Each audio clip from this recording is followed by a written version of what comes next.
What's going on, everyone? I know it's a little preemptive. We only got set 4 just a little bit ago, but we did get the first few spoilers from set 5, and what better time than far before the set 5 release than to talk about some must get cards that are looking to improve a ton for set 5. And maybe this is just me being excited about set 5, which is totally fair, guys. I just want to see Revan. I just want to see Revan in my Star Wars Unlimited card game. Is that too hard to ask? I don't know. But anyways, big thank you to my patrons over on Patreon. I have a TCG player link in the description down below, and let's dive into our first one. To start off this list, we got to start with Ahsoka Tano. There's going to be a pretty common theme amongst all of these cards, and they're going to be related to the Force theme, Force synergies, Jedi synergies, that type of stuff, as that's what set 5 is built around. And now that we've seen the Force mechanic, at least how it's going to potentially work, I think Ahsoka Tano has a good chance at filling in a section of the curve that you may not have a ton of options for. Now, Ahsoka Tano in set 3 was definitely a card that had some potential. 3 resource, 3/4, pretty weak stat line, I will admit. Had the Force tag, had the Jedi tag, and the Republic tag. That was one of the key things about her. But also, you have this ambush mechanic. Now, you kind of need to do a lot for this to work in most scenarios. But one of the things that we saw is if you're able to attack with a Force unit with that new base, you're going to get access to the Force token. So ambush, if you can get it working, is going to be seriously valuable. I would have put Plo Koon on this list had he not been an uncommon. But I think there's going to be more options, especially with the new leader in Qui-Gon, to really trigger Ahsoka's ability. Not only that, but also returning this unit to get a little bit of extra value if there's going to be a bunch of new upgrades, which I do think there will be with all the new lightsabers. I could see a new Ahsoka's lightsaber even. I think that's going to be a lot of help. But mainly, honestly, the Force tag. Just having all of your units have that Force tag and more options and have a reasonably decent unit to be able to fill in the sections of the curve for that Force tag is going to be important. We've seen this with like Underworld cards, for example, with Cad Bane. I could absolutely see someone that's looking for a Force tag every point of the curve, and Ahsoka Tano is going to fit right in for that. And of course, we've got 2 Ahsokas in the game now, and we got to talk about set 4 Ahsoka. Guys, this card has already been pretty good in the new Han decks. 4 cost, 3/5 Force units, going to get that when played ability.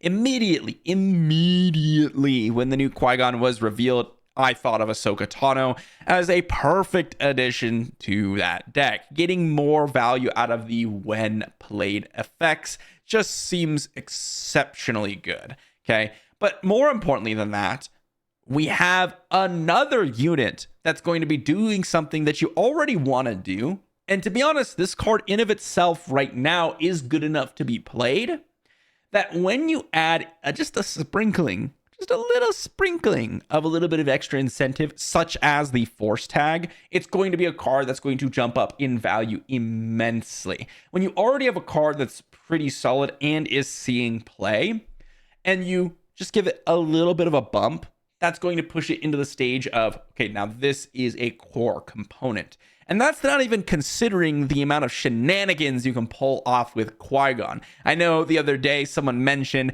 hey, if I'm playing Qui-Gon Green and I ECL out the new Qui-Gon's Ether Sprite and then go ahead and bounce it and then return or play Ahsoka Tano and double trigger the when played, you just set yourself up for an absolutely absurd turn. And it's things like that that I am really looking forward to doing. But also just having Ahsoka Tano be a solid unit in of itself is going to make me much more likely to get her in the deck. The next card has seen a little bit of tiny play back from set 2, but really hasn't done a whole lot since then. That's Mystic Reflection, basically a 1-cost event that's going to give -2/-0 on a baseline, but if you happen to have a Force unit, it suddenly becomes a much more powerful ability in -2/-2. So not only do you get that power reduction, but you also have the potential to actually finish off units or shrink them down so your other units can finish them off. Now, this is a card where if you could give me the -2/-2 for 1 resource, I would be playing this in so many more decks. And it seems like with the new set, that's almost going to be a given in some of the decks. Now, no guarantee, but similar to what we were saying about Ahsoka in the previous couple of minutes, well, Mystic Reflection is going to most likely have a Force unit with it. Just think about the new cards that we have already revealed. The new Anakin Skywalker, the 1 resource Force unit that is hidden, which means it can't be attacked. Well, now you've got Mystic Reflection or even Force Throw to drop on your opponent. And suddenly you're going to be sitting absolutely pretty because you could go ahead and play these 1-cost events alongside your Anakin on turn 1 if that's relevant. But if not, you could potentially just absolutely guarantee a Force unit because now we're getting 1-cost Force units. So you can eventually double them up on turn 1 or even play a cheaper one later on to combo with a very, very strong event that kind of needs some pre-setup. So Mystic Reflection, definitely a solid option for those Force decks. One of the cards I'm most excited about on this list is Palpatine's Return. Now, this card has already seen a good amount of play in that with set 2 and set 3, we had a couple of decks that are just looking to replay Mauls and Vaders, and you can absolutely do that. And remember, it's any unit from the discard pile. Basically, you're able to recycle that, right? Because it breaks even in terms of cost reduction.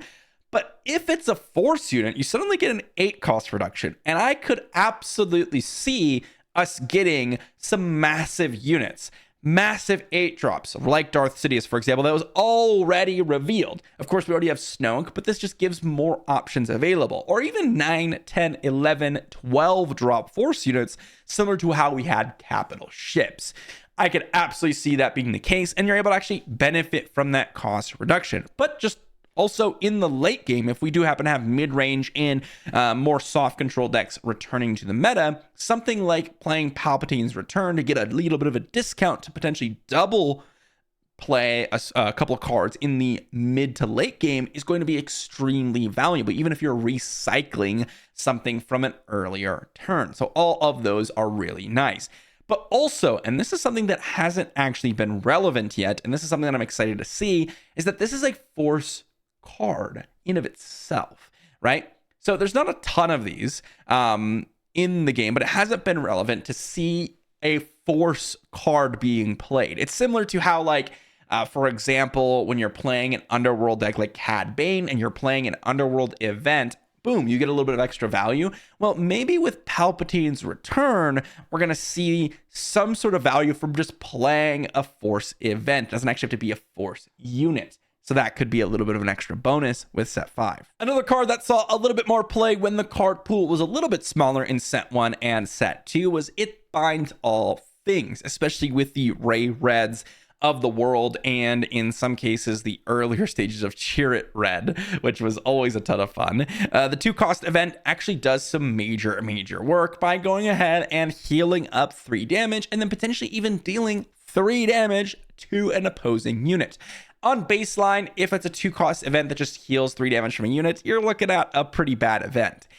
If you're guaranteed to go ahead and deal that much damage to an opposing unit, suddenly you could find yourself in a really awesome position by just taking on a unit while also preserving your own. This is a card that actually does have a lot of potential value. It's just a matter of being able to curve out with a bunch of Force units isn't really something that's viable at the current moment. If we're able to go ahead and consistently go turn 1 play a Force unit, turn 2 play a Force unit, turn 3 play a Force unit, turn 4 play a Force unit, that type of curve, or maybe even like turn 1, turn 2 play a Force unit, turn 3 play a couple of events to actually get some value, I could see a lot of things for this card.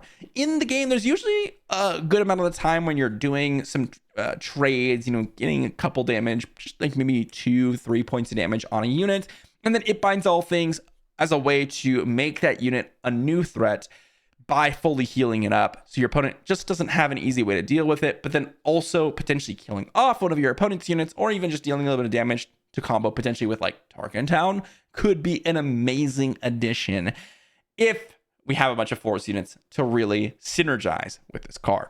Definitely a card that has been pretty impressive in some decks. I'm looking at you, Anakin Blue. Jedi Lightsaber. This is one of those cards where when it comes down early, or when it comes down on the right spot, it feels so unbeatable because it can just mow through so many of your cards.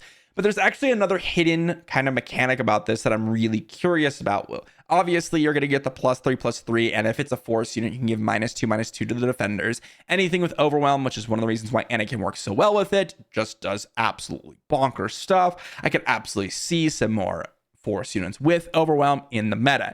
But similar to the Palpatine's Return card, this has Lightsaber on it, right?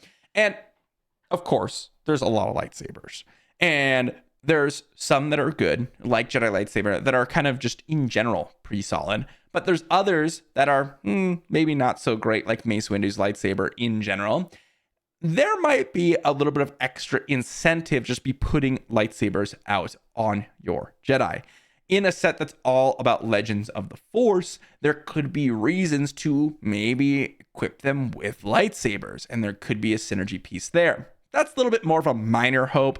I don't think that's necessarily going to happen. It's a little bit of a thought. I think Palpatine's Return with a payoff for playing Force cards is way more realistic. In this case, this is just already a good value piece that we're already seeing in some decks. Again, a card that just gets a little bit of a bump, if you're already seeing play, is going to really have a lot of potential. And this is one of those cards because we're hopefully going to have a lot of Force units on our curve. And to piggyback on that thought, we've got General's Blade. This one is not one that really has seen a ton of play. Of course, there have been a few different decks that have been a little bit more fun with it, like, for example, Anakin Green that I've played with, like, Hu Yang. But really, there's just not enough Jedi. And more specifically, there's not enough turn 1 Jedi. This could absolutely change with the new set. If there's enough turn 1 Jedi, this card suddenly becomes significantly stronger. Similar to, like, I wouldn't say like now there are 2 of them necessarily, but kind of in that way. If you think about it, let's say you have like a turn 1 Jedi that's a 2/2, a 2/3, or a 3/3. You play it on turn 1. Next turn, they don't have a way to interact with it, or they're just going to play out a unit. You equip General's Blade to your unit, and it's suddenly a 5/6 or a 6/6. You get an attack in with it. Suddenly you're sitting there with a 5/6 or a 6/6, and you get to play another 2-drop. Any 2-drop unit. That's kind of like now there are 2 of them in a sense, where you suddenly get to go ahead and have this big unit that's overstatted, and you still get to have another unit on the board because you get to play it for free, right? That's really, really strong. And I say now there are 2 of them lightly because it's not really how that works. But then also, the next turn, you're suddenly potentially dealing with 6 resources because you got 4 resources and then the extra discount from General's Blade.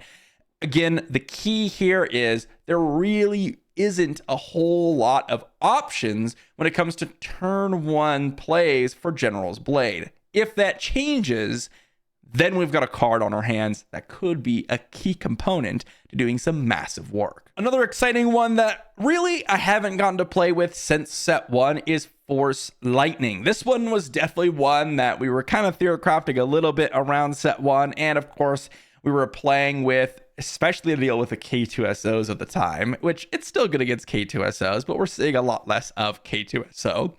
Force Lightning is one of those cards similar to It Binds All Things and Mystic Reflection, where the card in itself is really mediocre if you don't have a Force unit. If you do have a Force unit, suddenly you are massively advantaged, because this, for 3 resources, not only do you get an open fire, but suddenly you get to remove their abilities. So any when defeated trigger no longer exists. For 4 resources, you get 6 damage. and the ability to remove resources or abilities. So now you're taking out Ruthless Raiders without the trigger. And things like that can be really, really strong, right?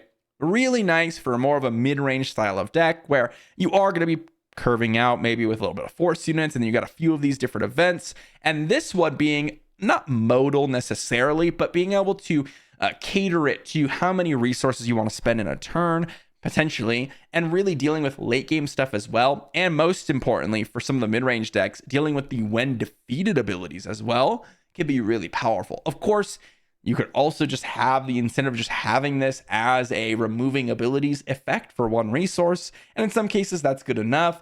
But you really need to have the guarantee in most situations, which isn't necessarily a guarantee, but a high likelihood at least of being able to take advantage of that 2 damage because you'll have a force unit. That's the key. Next one up is Luke Skywalker. Now, I considered, putting both Lukes on the list similar to both Ahsoka's, but Luke is expensive, the big Luke, and it's just good already, and it's probably just going to be good for a long time since it's out of the meta, so I didn't even feel like it was worth putting on the list, because everyone knows about big old Luke. Small Luke, though, right now is decent. We've seen him be played in a few different decks already. Something like a Sabine, I've seen Luke be played in. Also, just because it's got the Rebel tag, it's a 3-2 baseline on turn 1. It has the extra effect of having that pilot effect. But realistically, the thing that I like about this the most is that force tag. Now remember, when you're playing this as a pilot, it is a force upgrade, which is kind of interesting. So maybe that's going to be relevant by just playing a force card again, similar to Palpatine's return, is relevant. And if you do pilot this on one of your space units, you're going to get that force trigger, which can be nice. But realistically, just a turn 1 force unit is already good. Already good. It can help you generate some force tokens already if you have that new vigilance base, which I forget the name of off the top of my head. But also just having a force unit to synergize with all the force cards that you might be playing in your deck. Again, getting that critical mass of early game plays to make your deck function is crucial. And Luke is a key component in that if you're looking for force cards, because there's really not that many to choose from on turn 1. And probably the most out of place one on the list is Jam Communications. This is one that's also pretty new and also does see a lot of play already, especially in the sideboards, but even in some main decks out there. Just being able to rip apart your opponent's hand for one resource is just incredible. But if we're saying that things like Jedi Lightsaber, General's Blade, Force Lightning, It Binds All Things, Palpatine's Return, and all this stuff are going to be good. Now, of course, this can't deal with upgrades. It can only deal with events. So specifically Mystic Reflection, Palpatine's Return, Force Lightning, and that stuff is going to be good.